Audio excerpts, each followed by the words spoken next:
여자가 예수님 1800 몇십 몇 년 몇 월 며칠 오시니까 그랬더니 그날 모든 그 여호와의 증인에 그 따르던 무리들이 몇만 명이 지붕 위에 올라갔어.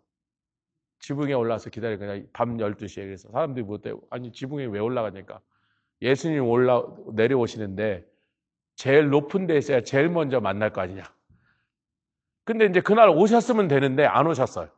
지붕에 올라갔다가 이씨 그러고서 이제 다 사다리 타고 내려왔는데 그랬더니 이제 그 여자가 뭐 니네들이 준비가 안 돼서 안 오셨다고 니네들을 사랑해서 그 개소리를 했어요.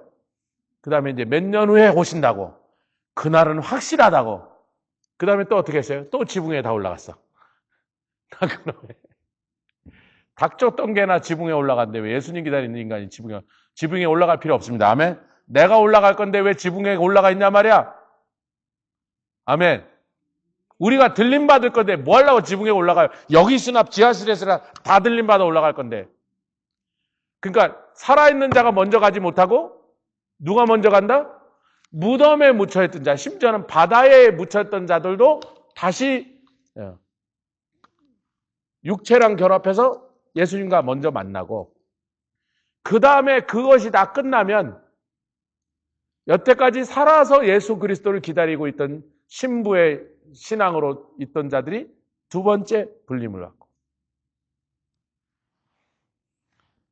확실합니까? 안 확실합니까? 16절에 그게 얼마나 중요한지 똑같은 내용을 다시 한번 강조했습니다. 시작 16절 시작. 주께서 호령과 천사장의 소리와 하나님의 나팔로 친히 하늘로 쫓아 강림하시리니 그리스도 안에서 잠자던 자들인데 여기서는 죽은 자. 왜? 제가 아까 얘기했잖아요. 코이마오라는 단어는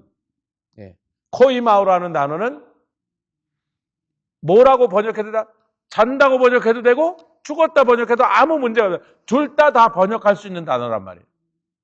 그러니까 여기서는 잔다고 말했는데 한 번 더 강조하는 거예요.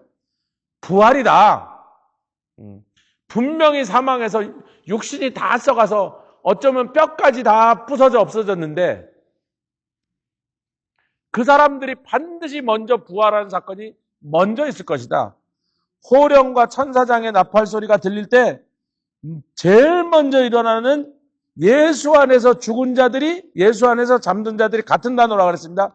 예수 안에서 죽은 자라고 해도 되고 잠든 자들이라 해도 돼. 왜? 그 단어가 양쪽 다 되니까. 먼저 일어나고 17절 계속 시작. 그 후에 우리 살아남은 자도 저희와 함께 구름 속으로 끌어올려 공중에서 주를 영접하리니.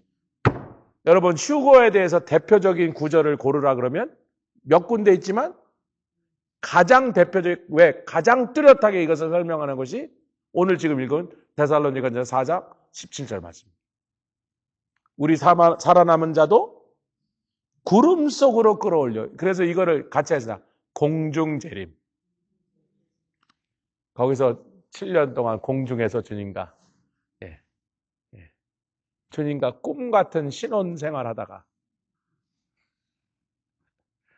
그 다음에 심판하러 오시는 그날이 언제? 스가랴서 13장에 예루살렘이 함락되게 생긴 아마겟돈 전쟁의 마지막 끝날 주님과 함께 재림하시는 주님 재림에 우리도 함께 공중에서 지상으로 강림하는 요것을 유다서 그랬는데 몇 장이에요? 그러지 마세요. 아이고 유다서가 1장인 걸 모르는 분만 그렇게 물어보니까 몇 장이에요 목사님? 그러지 마세요. 제발 슬퍼집니다. 빌레몬서 몇 장이에요? 1장밖에 없어요. 네, 몇 장이냐고. 유다서 그래도 뭐 하여튼 1장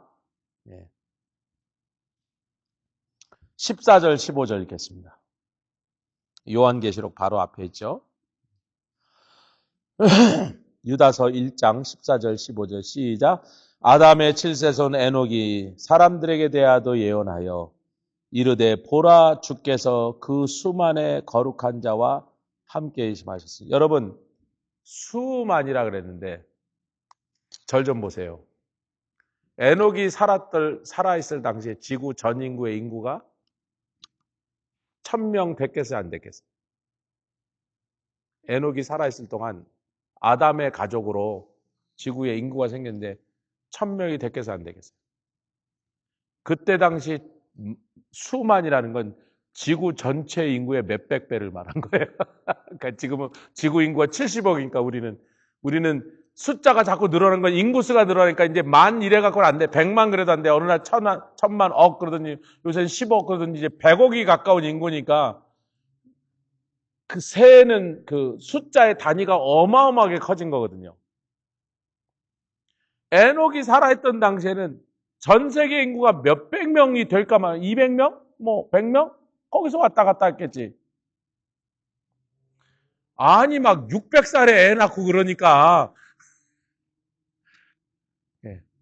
그 아담의 전 가족이 몇 명이나 됐겠어요? 뭐 많이 보면 200명, 적게 보면 100명?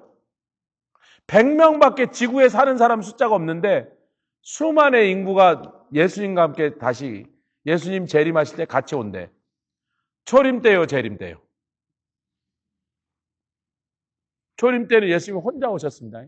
그것도 갓난 아기로 오셨습니다. 구름 타고 내려오신 게 아니라 엄마 뱃속에서 나왔다고. 한강 다리에서 주셨다고. 세상의 모든 애들처럼 다리 밑에서 주셨다고요. 아니 제가 막내니까 자꾸 우리 형 누나들이 놀린가 넌 다리 밑에서 주워왔다 그러고 막 웃는 거지 지네들끼리.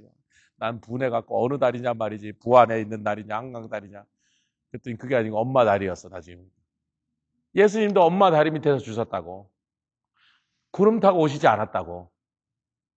그러니까 초림은 절대로 아니고 지금 예수님 재림하는 걸 봤더니 누구랑 오시더라?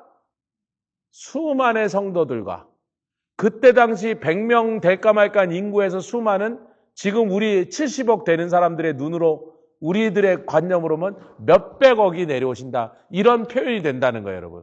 지구 인구의 몇십 배를 지금 몇백 배를 얘기하고 있습니다. 뭐 정확한 숫자는 우리가 계산할 수 없어요. 1억인지 10억인지 100억인지. 우리가 볼 땐 교회 다녔지만 그렇게 교회만 다녔다 그래서 전부 다 그날 예수님과 함께 올 거는 천국에 가면 두 가지 놀랜데 꼭 올 줄 알았던 사람이 안 오고 안 올 줄 알았던 인간이 들어와 있고 그 인간은 못 오겠지 그런 인간은 막 들어와 있고 그 사람은 당연히 오셨겠지 그런 사람은 안 들어와 있다는 거예요. 정확한 숫자를 우리가 말할 수 없어요. 한 가지 보면 우리 교회에 나오신 분 하여튼 뭐 예배를 뭐 나올 때 헐렁헐렁 했던지 뭐 그냥 가끔 이상한 소리를 했던지 이상한 짓을 했던지 옆에 이제 다 끌고 천국문까지 가자. 우리한테 맡기신 거야. 이 사람들 데리고 잘 데리고 오라고. 업어서라도 천국 문 앞에까지 던져놓자. 거기까지는 우리가 업어서 가야 돼.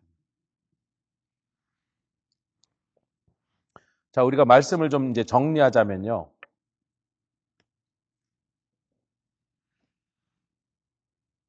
부활의 근거는 예수님이 죽으셨다는 것을 마태복음 28장 찾지 마세요. 잘 아시는 얘기니까. 무덤을 지키라고 돈 주고 세워놨던 요즘으로 해서 시큐리티 가드가 무덤이 열리고 막 천사가 나타나니까 혼미백산에서 도망갔어요. 예수의 시체가 막 없어졌다고 그러니까. 대제사장과 사두개들이 어떻게 했어요? 돈을 주면서 그 다음에 이 사건을 은폐함으로 그 다음에 사두개의 대제사장들이 예수의 제자들 예수 살아났다니까 그게 아니고 저놈들이 예수 시체를 훔쳐갔다는 얘기가 그래서 돌게 됐더라. 마태복음 28장에 우리에게 증거하고 있습니다. 왜 그렇게 그들은 예수가 부활했다는 얘기를 사람들이 듣게 된 걸 그렇게 싫어하고 미워하고 무서워했죠? 마귀가 왜 그걸 그렇게 싫어했죠? 왜냐하면 예수의 부활이 예수의 죽으심과 부활이 확실한 것으로 증거되는 것이 초대교회의 메시지의 전부였습니다. 예수가 죽으셨다. 온 세상 죄를 다 갚으셨다. 아멘. 그리고 죽으셨으나 하나님이 그를 다시 살리셔서 하나님이 그분을 의로서 인정하셨다. 그러면 예수를 믿는 자는 죄 용서받고 예수를 믿는 자는 그도 부활하리라. 이게 초대교회 메시지예요. 사순절 우리 사도행전 강의에서 충분히 그 말씀을 나눴으니까. 고린도전서에 하나님 저와 함께 데리고 다시 오시리라. 데살로니가전서도 하나님이 예수 그리스도를 살리신 것처럼 그 안에서 잠들었던 자들을 다시 데리고 오시리라. 순서는 분명하게 먼저 죽었던 자들, 예수 안에서 자던 자들이 부활하여 일어나고, 그 다음에 살아있던 자는 공중으로 구름 속으로 들림받아가 휴거받고. 여러분, 우리가 이것들을요 확실하고 깨끗하게 우리가 알고 믿고, 아멘, 또 사람들에게도 이렇게 가르칠 수 있어야 돼. 이제 그렇게 되시길 주의 이름으로 축원합니다. 이 자꾸 뭐 헷갈리고 복잡한, 그렇게 복잡하지 않아요. 뭐 별로 복잡한 게 없어. 예수 죽으셨다. 죄값을 담당하셔서 죽으셨다.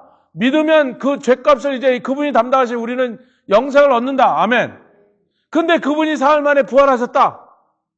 그분이 올라가셨는데 그 다음에 예수를 믿고 죽은 자는 아무리 어떻게 죽었든 뭐 언제 죽었든 예수님이 오시는 날 예수 부활의 첫 열매를 따라서 그들도 예수 안에서 자다가 일어나리라. 뭐 휴면 상태라고 부르던 뭐 그게 뭐라고 부르든 상관없단 말이야. 부활하리라. 그리고 그때까지 살아남아 있는 자는 그 다음에 그들이 먼저 부활한 다음에 공중에 따라서 동참하러 구름 속으로 가는데 그것이 휴거더라. 그리고 거기서 공중에 있다가 예수님이 지상재림하실 때 그날이 언제다? 스가랴서 14장 아마겟돈 전쟁 마지막 날 예루살렘이 완전히 포위돼서 유대인이 완전히 전멸하게 생긴 날 예수님이 오시는데 그때 같이 내려온단 말이에요. 같이 내서 우리는 뭐한다? 천년왕국 동안 예수님과 함께 왕노릇, 제사장 노릇. 그래서 왕 같은 제사장이라고 강조하긴다. 옆에 있어요. 우리는 왕 같은 제사장. 왜? 왕 노릇도 하고 제사장 노릇도 할 것이다. 같이 돌아온 성도들이 이 땅에 있다가 예수님 재림하신 예수님 보고 그때야 믿게 된 사람에게 제사장 노릇, 왕 노릇을 한단 말이에요. 예수님과 함께 온 성도들이. 아멘. 주여. 그래서 이제 이 얘기를 하면 이제 예수 부활, 내 부활. 근데 여기에 대해서 이제 디모데후서 세 군데를 볼 필요가 있습니다. 중요한 이 말씀까지 하고 오늘 시간이 그 정도까지 허락하니까 제일 좋은 너희는 서로 이 말로 위로하라. 이건 다음 주에 하겠습니다. 그게 제일 좋은 거죠. 너희는 이 말로 위로해라. 서로 위로하고 위로받아라. 디모데후서 2장 18절. 여기 두 인물이 나옵니다. 17절부터 18절. 디모데후서 2장 17절 18절 시작. 저희 말은 독한 창질의 썩어짐과 같은데 그 중에 후메네오와 빌레도가 있느냐. 이 두 인물을 말하는데 빌레도는 어떤 사람인지 성경이 설명하지 않는 게 이 다음에 다시는 빌레도라는 이름을 언급하지 않습니다. 근데 후메네오는 다른 곳에서 나와. 그러니까 후메네오를 우리가 더 찾을 수 있어요. 빌레도는 이제 언급이 없어요. 근데 18절 시작. 진리에 관해는 저희가 그릇되도다. 무슨 진리가 그릇됐냐면 부활이 이미 지나갔다. 여러분 이들이 부활이 없다고 안 그랬어요. 왜? 그때는 이미 예수님이 부활하셨고 사도들의 기적으로 여러 명이 부활했으니까 부활한 걸 본 증인들이 너무나 가득 차 있으니까 그 많은 사람들이 부활한 걸 여러 번 본 사람이 있는데 심지어는 그 부활을 일으킨 베드로와 바울이 거기에 앉아 있는데 부활이 없다라고 말하면 정말 우스꽝스러운 사람이 되죠. 근데 이들이 교묘하게 뭐라 하면 진리가 그릇된 짓이 뭐냐면 그래 예수님 부활하셨어. 초대교회 막 오순절이 임하니까 막 그 오순절의 강력한 능력으로 여러분 지금도 반오순절 비오순절파에서는요 방언은 초대교회만 하던 거다. 예언도 초대교회만 하던 거다. 지금 방언은 건 성령이 아니라 귀신이다. 그때로 끝났다 그런 거예요. 그 신학 이론으로 그때로 끝났다. 우리가 하는 방언은 귀신 받아서 하는 방언이에요. 제가 반박할 가지에 미친 놈들. 그러면 제가 가끔 침도 질질 흘리고 그러잖아요. 귀신 들려서 그러면 오줌도 막 바지에다 싸고 막 그래야 되잖아요. 우리가 어디가 미쳤습니까? 아니 우리가 어디가 비장성이야? 우리가 밥 먹을 때 밥은 젓가락으로 푸고 반찬은 숟가락으로 풉니까? 옆에 오늘도 밥은 숟가락으로 푸셨습니까? 국은 숟가락으로 떠. 아니 우리 정상이잖아요. 우리가 뭐가 부족해요? 뭐가 이상해요? 근데 그들은 그때로 끝났대. 성경에 어디에 그렇게 써 있는데 어디에 그게 끝났다 그랬냐고.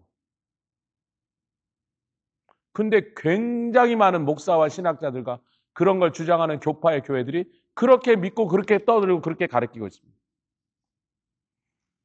제가 찾아러 갔다 만난 사람 감리교 그래서 내가 저 아무개 씨 그래도 오늘 또 연락해서 제가 보여준 차가 색깔이 마음에 안 들어서 근데 쇼룸에 색깔이 좋은 게 있는데 그거는 6명 타는 거야. 나 7명 타는 거 우리는 7명 타는 게 필요하다. 6명 타는 거 사람을 좀 많이 되니까 7명 타는 거를 구했는데 색깔은 거기 안에 있는 거 블루 색깔 달라 했더니 블루는 없대요. 6명 거밖에 없대요.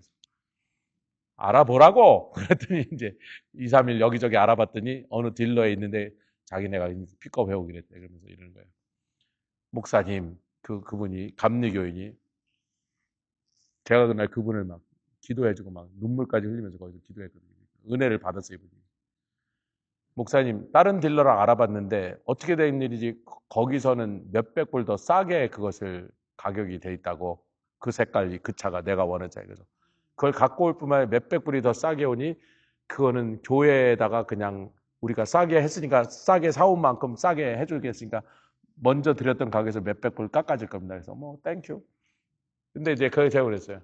당신 감리교의 뿌리가 요한 웨슬리 밑에서 웨슬리안과 메토디스트 둘로 갈릴 때 웨슬리안이 성령파라. 그 성령파 갈래가 우리 하나님의 성의 초기에 어마어마하게 많이 들어왔다. 그래서 지금 우리로 막 넘어오고 웨슬리안은 이렇게 조그매졌지만 그래서 사람들이 뭐 웨슬리안 그런 게 뭔데 이럴 정도로 숫자가 작아지네. 왜냐하면 대부분이 하나님의 성회로 들어와 버려요. 유입됐단 말이에요. 당신들이 감리교, 잠리교 역사를 잘 몰라서 그래. 원래는 되게 뜨거운 성령파였어. 근데 그 메토디스트들이 지성주의로 나가버렸어요. 그래갖고 뭐 동정녀 마리아가 사실이냐, 뭐 어쩌고, 물 위로 걸은 게 아니라 뭐 얇은 데를 막 그냥 뛰어서 그러다가 건넜단 말 그런 개소리를 하는, 머리가 너무 똑똑해져서 미쳐버렸어요. 너무 많은 학문을 배워서 미쳐버렸어요. 당신들이 감리교 뿌리를 제대로 하라고. 원래는 굉장히 성령 충만하고 성령의 권능이 그렇게 나타나던 교단이 감리교라고. 다 버리고서 지금 그 모양 그 꼴이 됐지. 이분이 왜 감리교 교회를 안 나가게 되면 자기 형 2명이 감리교 목사인데 인간들이 전부 모여서 동성연애를 허락하는 것으로 다투며 자기 형제 2명도 감리교 목사가 찬성표를 던지고 자기는 반대하는 몇 사람들이 그냥 나와버렸대요. 너무 속상해. 그래서 감리교가 그 꼴이 났다고. 성령의 역사를 부정하고 그것을 다 잃어버리고 그러니까 그냥 머리만 똑똑해져서 그렇게 됐다. 제가 그 얘기를 하려고 한 건 아닌데. 예. 하여튼 이게 진리에 관해서 그릇돼서 근데 그 진리에서 그릇된 것의 핵심 논쟁이 뭐다? 부활은 지나갔다. 예수 부활 오케이. 다비다 살린 거 오케이. 바울도 유두고 살린 거 오케이. 그거는 초기에 그냥 그 특별한 현상이었을 뿐이지 우리 부활은 없다. 여러분 여기까지만 읽고 왜 이들이 이런 이상한 소리를 하기 시작했는지 우리가 알 수가 없죠. 그래서 디모데전서로 가야 됩니다. 디모데전서 1장 20절. 왜 이들이 이런 소리 했는가?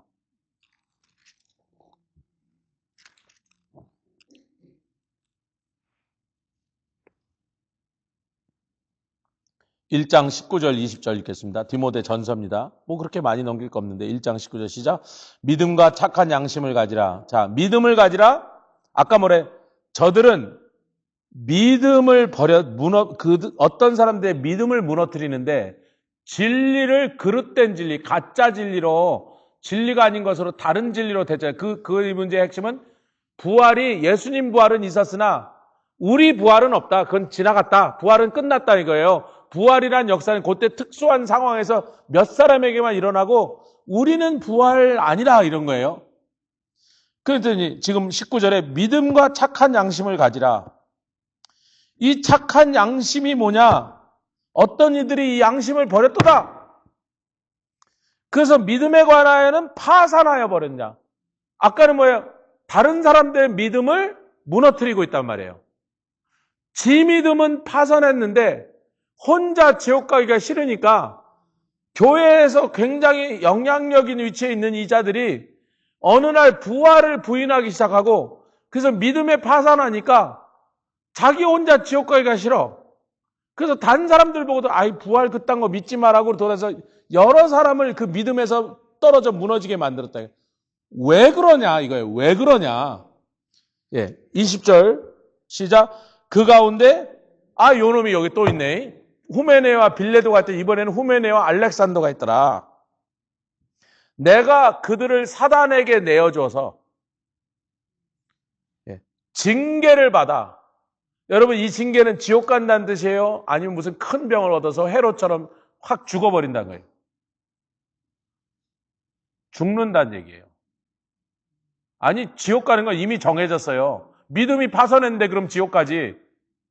잠깐만요. 저 좀 보세요. 믿음이 파선했는데 지옥까지 그럼 믿음 파선하고 천국 가요? 그건 이미 정해졌는데 내가 사단에게 내어져서 징계를 받아서 더 이상 복음을 방해하지 못하게, 회방하지 못하게 칵 죽어버리게 내가 사단에게 내어졌다. 그럼 이제 하나만 더 읽으면 됩니다. 이제 이게 좀 부정적인 얘기라 신나는 얘기는 아니지만 이걸 확실히 하기 위해서 이 부활에 대한 우리의 믿음을 견고하고 확실하게 깨끗하게 세워놓게 이 말씀 우리가 상고할 필요가 있어서 금요 집회에 뭐 좀 사람 죽는 얘기 이런 거 나오지만 9장 14절 디모데후서 제가 디모데후서 4장 14절 9장 없죠? 디모데후서 4장 14절 그런 분은 성경을 아는 분이야. 디모데후서 9장이 없다는 걸 알고 계신데 모르고 막 찾고 계시면 성경을 좀 더 많이 읽으셔. 4장 14절 시작. 구리장생알 요 후메네랑 함께 짝짝꿍 돌아다니던 놈이 또 하나 있었는데 알렉산더가 구리장색이야. 내게 해를 많이 보였음에 주께서 그 행한 대로 저에게 갚으셨다. 15절 너도 저를 주의하라. 저가 우리 말을 특히 무슨 말이에요? 예수 부활 내 부활. 예수님 부활의 첫 열매. 예수 안에서 사는 사람은 두 번째. 마지막까지 살아있는 자들은 휴거당하리라 하는 그것을 심히 대적하여 많은 사람들께서 잠깐 구리장색은 뭐죠? 여러분 그때는요 수공업을 하는 사람들이 굉장히 부자였습니다. 근데 수공업을 잠깐 잘 들어보세요. 어떤 수공업을 하던 길드, 노동조합을 형성하고요. 그 노동조합마다 모시는 이방 신이 있었어요. 근데 이 사람은 구리장색으로 돈을 많이 벌었으니까 구리장색들의 노동조합에 들어가 있었던 사람인데 어쩌다 예수 복음을 듣고 은혜를 받아서 구원을 받았어. 그런데 이 기독교가 핍박을 받기 시작하니까 아니 나는 세상에서도 좀 잘 먹고 잘 살았으면 좋겠는데 저 기독교 믿다가 자꾸 맞아 죽고 재산 뺏기고 자기는 길드에서 쫓겨나. 왜? 우상한테 절을 못 해야 되니까. 우상 앞에 재물 앞에 절을 못 해야 되니까. 이 두 가지가 영생 내세의 복을 얻을 것인가? 세상에서 잘 먹고 잘 살 건가? 이게 자꾸 충돌을 하는 거예요. 어느 날 무엇이라고 결정했다? 아이고, 뭐 부활이고 내세고 이건 아직 눈에도 안 보이고 뭐 죽어봐야 아는 건데 더 확실한 이 세상의 부귀영화를 붙잡자라고 결정을 했어요. 속이 편하겠어, 찝찝하겠어. 여태까지 예수를 믿고 와서 예배드리고 성찬을 떼던 사람이야. 그 뭐 남한테 전도도 하던 사람인데 그렇게 결정을 하니까 속이 찝찝해져. 속이 찝찝하니까 지옥을 혼자 가고 싶어요? 같이 가고 싶어요? 여러분 범죄자들이 꼭 왜 그렇게 범죄하려면 공범을 찾죠? 혼자 감옥 가려니까 나중에 웬만하면 감옥 가게 되니까 범죄하면 감옥 가게 되니까 외로운 거야. 친구랑 같이 갔으면 좋겠어. 그래서 후메네오, 빌레도, 알렉산더 이 무리들이 당을 지어갖고 초대교회가 목숨을 걸고 전하는 성도의 부활, 예수 부활, 성도 부활, 아멘. 예수 부활, 내 부활, 예수 부활, 우리 부활을 전면으로 부정하고 나섰습니다. 그러면 부활을 부정하면 첫 번째, 이 세상의 모든 것을 다 쏟아붓죠. 여기다 투자하고 여기다 소망을 거는 거야. 잠깐만. 이렇게 많은 사람은 용감해져요, 비겁해져요? 아니, 잃을 게 많으면 용감해져요, 비겁해져요? 왜? 잃을 게 많으니까. 잃어버릴까 봐. 근데 우리는 잃을 게 하나도 없어. 왜? 여기다 아무것도 안 쌓았어. 저기다 다 쌓았으니까. 죽어도 저건 그대로 있으니까 담대해집니다. 조 목사 죽어도요, 뭐 별로 그렇게 대단히 억울한 일 안 일어나요. 뭐 제가 뭐 뭘 가지고 있었던 게 있어야 뭐 잃을 게 있지. 저는 저기 가면 다 받을 거밖에 없거든요. 아니, 그래서 제가 빨리 죽고 싶다는 얘기가 아니에요. 여러분 자꾸 제가 그런 말 할 때마다 빨리 조 목사님 짜고 그게 아니고 전 저기다 쌓아놓은 걸 빨리 가서 좀 만져봤으면 좋겠는데 여기 뭐 별거 없어. 여러분. 그리고서 우리 부활의 신앙은 죽음의 위협 앞에서 예수를 부정해라. 예수를 부인해라. 예수를 배반하라. 아무리 그런 위협을 해도 아니 내가 잠깐 쉬다가 자다가 다시 갈 건데 죽음이 사망이 아니고 예수 안에서 자는 거라면 아무것도 손해날 게 없으니 그 신앙을 잃어버리는 순간 비겁하고 나약하고 정말 천박하기 짝이 없는 인간으로 전락하는 것이고 그 신앙을 지키는 성도들에게는 당당하고 담대하고 할렐루야 할렐루야 존귀하고 니네가 뭐 어떡할 건데 뭐 기껏해야 뭐 총으로 쏘는 거 뭐 그게 뭐 어쩔 건데 그러니까 우리가 선교지에 가서 총 든 놈 앞에서 우리 교회만 그렇게 당당해. 다른 데는 아이고 야 저기 막 그런 근거가 뭐냐 말이야. 그 부활신앙이란 말이에요. 옆에 계신 분의 부활신앙으로 확실하게 서 있읍시다. 당당하고 담대하다. 같이 찬양하겠습니다. 예.